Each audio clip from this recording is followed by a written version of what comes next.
Começar aqui.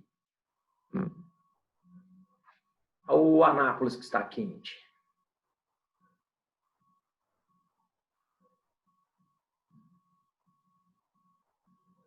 Vamos lá, doutores? Continuando. Então, olha só, estou comentando o artigo 72, tá? Salvo engano, a última fala desse professor foi com relação a cometimento de uma ou mais infrações. Elas podem ser aplicadas de forma cumulativa? De boa, sem nenhum problema, tá? Artigo 72, parágrafo 1º. Tá bom, doutores? Tranquilos? Sossegados? Pessoal, ainda no artigo 72, nós temos lá, né, nesse dispositivo legal, medidas restritivas de direitos. Medidas não, sanções, né? Restritivas de direitos, que eu preciso comentar com os senhores. Olha só, está lá no artigo 72, acompanha comigo aí. Artigo 72, turma, parágrafo 8º. Parágrafo 8º. A lei diz o seguinte: as sanções restritivas de direitos são, atenção, que estão elencados aí na lei, tá? Artigo 72, parágrafo 8º. Suspensão ou cancelamento de registro, licença ou autorização, estou sintetizando. Perda ou restrição de incentivos de benefícios e benefícios fiscais.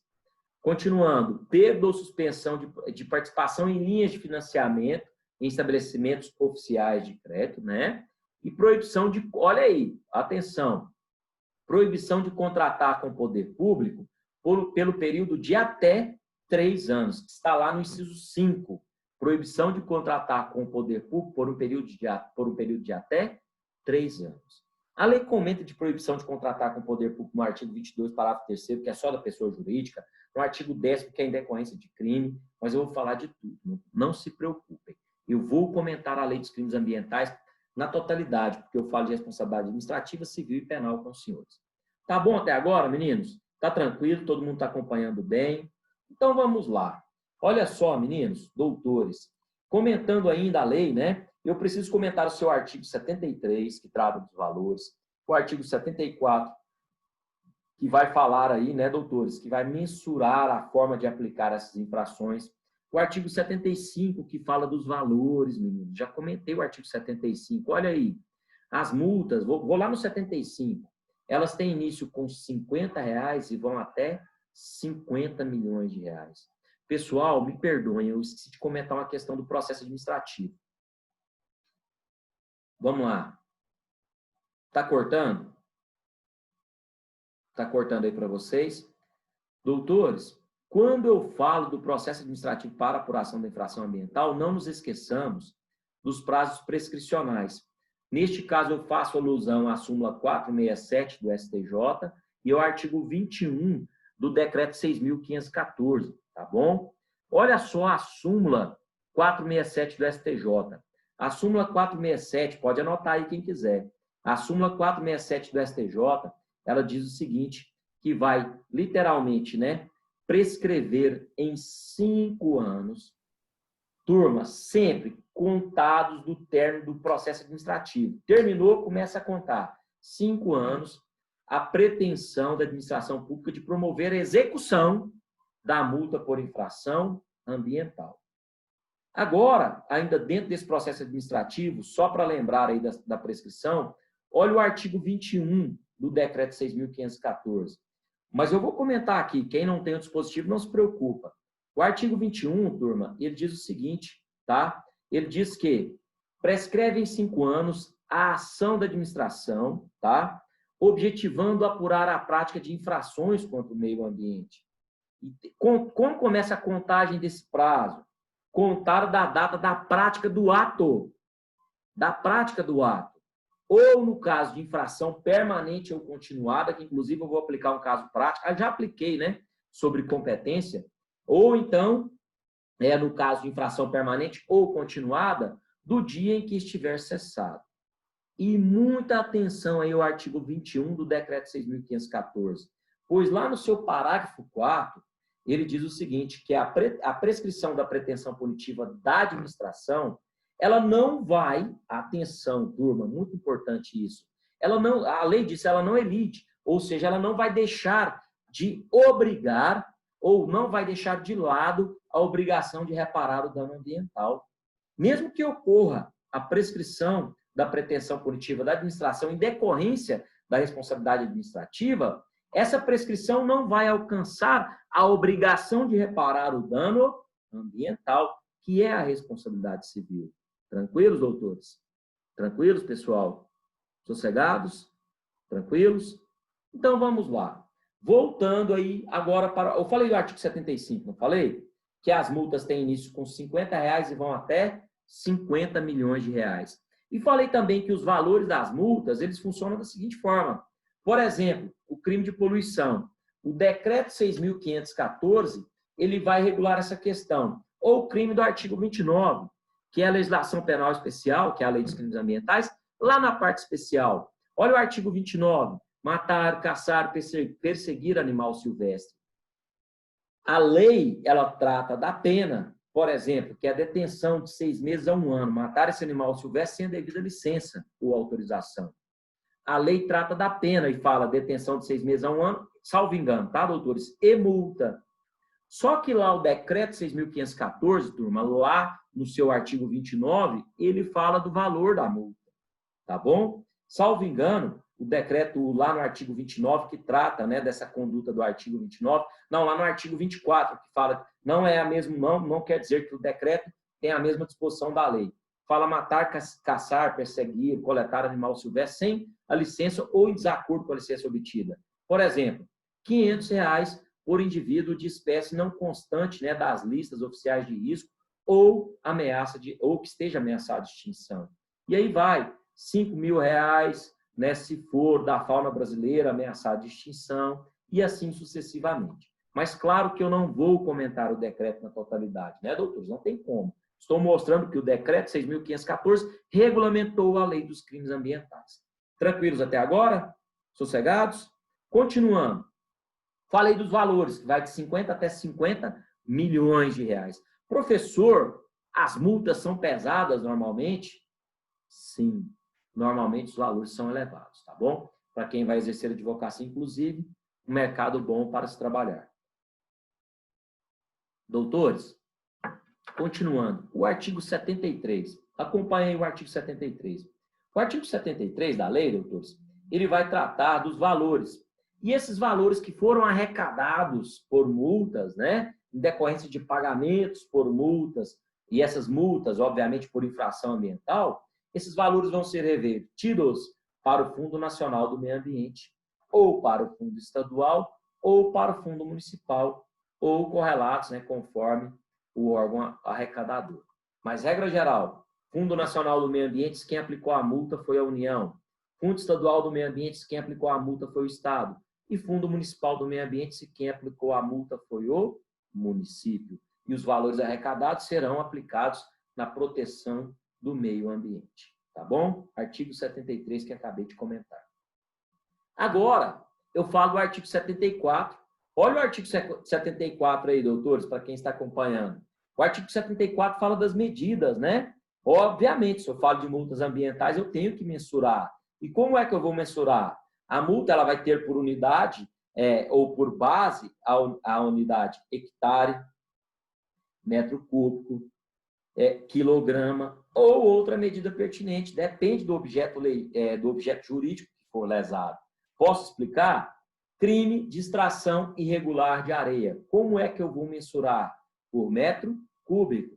Extração de minério com base em quilo, quilograma ou até toneladas, né? Crime de desmatamento, professor, explica aí. Eu vou mensurar com base no hectare, né? Inclusive, eu vou comentar artigo 38 seguintes lá da parte especial da lei. Todo mundo entendeu bem? Sossegados, né? Turma, então comentamos artigos 70, 71, 72, 73, 74 e o 75, que fala dos valores. E tem início as multas com R$50 e vão até 50 milhões de reais. Falamos do artigo 6º também, que a autoridade competente para apuração e gradação da penalidade deverá observar, atenção, a autoridade competente deve observar o poderio econômico do infrator, no caso de multa, a gravidade do dano e os antecedentes, né, no caso do cumprimento da legislação ambiental. Doutores, eu tenho que comentar com os senhores ainda o artigo 76 da lei. Sabe por quê? Acompanhe aí comigo o artigo 76.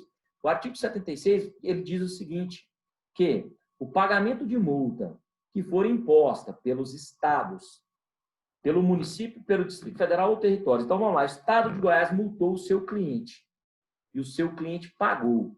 O município de Anápolis multou o seu cliente e o seu cliente pagou. Ou, no caso do Distrito Federal, multou e o cliente pagou. Atenção, turma. Vou repetir de novo. A multa, tá certo? O pagamento de multa, perdão, que for imposta pelo Estado, Distrito Federal, ou municípios ou territórios, ela vai substituir a multa federal na mesma hipótese de incidência. Como assim, professor? Um dano ambiental. O município, o Estado de Goiás multou. Veio a União e fala, não, opa, espera, nós temos a competência, né? O IBAMA tem a competência supletiva, ele pode fiscalizar todo tipo de licenciamento ambiental, né? O IBAMA, obviamente, estamos falando de um órgão que pertence à União. O IBAMA se depara com esse dano ambiental e aplica também uma penalidade. Só que o seu cliente já pagou para o Estado. Ele é obrigado a pagar novamente para a União, doutores? Não. Então, se pagou, tá bom, doutores? Atenção, artigo 76. Então, acompanhem, o pagamento de multa imposta pelos estados vai substituir a multa federal na mesma hipótese de incidência. Na mesma hipótese de incidência. Se é outro caso, aí não. Se é o mesmo caso, sim. Tá bom, doutores? Pessoal, e eu falei da demolição da obra, né? Falei de forma muito rápida. Eu não vou deixar de comentar com vocês a seguinte questão. A demolição da obra é medida extrema. Atenção, ela pode ser aplicada em casos extremos, irregularidade insanável, perigo à saúde pública ou dano ou de grave dano ambiental. Aquele dano ambiental irreparável ou insanável. Tanto é que a lei, lá no artigo 79A, olha lá, a lei autoriza os órgãos que são integrantes do SISNAMA, que é o Sistema Nacional do Meio Ambiente, a celebrar termo de compromisso com força de título executivo extrajudicial, e esse termo de compromisso tem o objetivo de promover necessárias correções das atividades, tanto de pessoa física quanto pessoa jurídica, para evitar o quê, Paulo? Para evitar a demolição da obra, entendeu? Então, demolição da obra do artigo 72 é medida extrema. Mas o Gustavo, enquanto servidor público estadual, fiscal do meio ambiente, se deparou com uma obra que gera perigo para a saúde pública, que é um dano ambiental irreparável e insanável. Ele pode determinar, com base no artigo 72, a demolição direta da obra? Pode sim, poder de polícia ambiental, inclusive, e princípio do limite. O Estado tem o dever de limitar as ações particulares em face do meio ambiente. Turma, por fim, era o que este professor tinha a dizer, né? Regra geral sobre responsabilidade administrativa por dano ambiental. Eu acho que o professor aprofundou um pouco, né? Se vocês pesquisarem aí no YouTube várias ou outros colegas falando, né, dessa responsabilidade, vocês vão perceber que, graças a Deus, a nossa aula ela tenta alcançar tudo que está sendo cobrado em concurso. E, doutores, quem vai estudar, quem vai aprofundar o estudo, vocês vão encontrar doutrinadores falando que a responsabilidade administrativa por dano ambiental é subjetiva. Eu acompanho, aliás, obviamente, né? Eu adoto e acompanho o entendimento do STJ. A responsabilidade administrativa por dano ambiental, ela é objetiva, independe da existência de culpa. Tá bom? Tranquilos? Alguma dúvida, doutores e doutoras?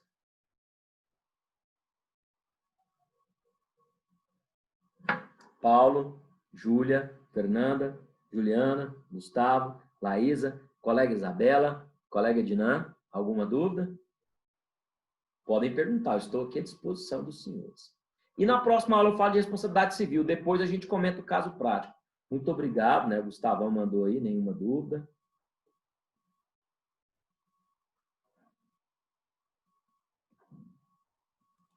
A colega Ana Clara está chegando e nós já concluímos. Doutores, lembrando que, atenção, turma, lembrando que na próxima aula eu faço toda a revisão da responsabilidade administrativa. Na próxima aula eu vou revisar os artigos 70, 71, 72, 73, 74, 75 e 76. Vamos comentar também o decreto 6.514, né? E depois que eu revisar tudo que eu falei, nós vamos adentrar no tópico responsabilidade civil por danos ambientais. No outro encontro, eu falo da responsabilidade penal. Vou levar muito tempo, mas eu vou falar da lei dos crimes ambientais na sua totalidade praticamente com os senhores, que é uma legislação penal especial, que é cobrada, essa lei, ela é cobrada no caderno de direito penal, lá no concurso, no exame da ordem, e pode ser cobrada também lá no nosso caderno de direito ambiental. Tá bom? Tranquilos? Sossegados? Colegas, alguma dúvida? Não? Laísa? Ednan? Não? Fernanda, colega Ana Clara chegou agora, nos perdoe, tá, doutora? Mas nós estamos aqui desde as 7 horas, ao vivo, aula síncrona, né, devidamente gravada, que este professor estará disponibilizando no ambiente virtual de aprendizagem. Tudo que falamos hoje foi gravado e eu vou disponibilizar ainda hoje. Está disponível para os senhores, atenção, material didático, que é a nossa famosa apostila, né? Está disponível para os senhores slides da aula de hoje. Está disponível atividade pré-aula síncrona que não vale nota, efetuar leitura, a síntese da aula. O tio manda a aula no formato de síntese, né? O resumo da aula está lá no ambiente virtual. E também, né, atividade pós-aula, tem um caso prático, basta ler, não precisa resolver hoje, tranquilo, é pós-aula, mas eu queria falar de responsabilidade civil para depois os senhores resolverem. E para a próxima aula eu lanço algumas questões para vocês clicarem lá e responderem de forma objetiva também. Se Deus quiser e assim permitir. Tá bom? Tranquilos? Sossegados? Sem dúvidas? Sendo assim, este humilde professor que vos fala, né, mediante muito calor, em decorrência da ação antrópica junto ao meio ambiente, né, e turma, meu Deus, presencial, o debate é muito bacana, mas tudo bem. Pessoal, direito ambiental, direito do futuro, vocês perceberam? Liga a TV o tempo inteiro, o tempo inteiro. Tem pessoas que dizem, isso não é importante. Pessoal, o direito ambiental está atrelado à economia mundial. Vocês estão vendo aí os países querendo cortar relações com o Brasil em decorrência, né, da ausência de fiscalização, doutores. Isso é muito grave, pessoal. Eu dou aula de direito agrário, né? O Ednan sabe, colega que já pesquisou comigo, né? Nós já nos conhecemos aí há algum tempo.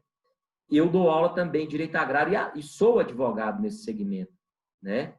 Turma, não existe agronegócio sem um ambiente ecologicamente equilibrado.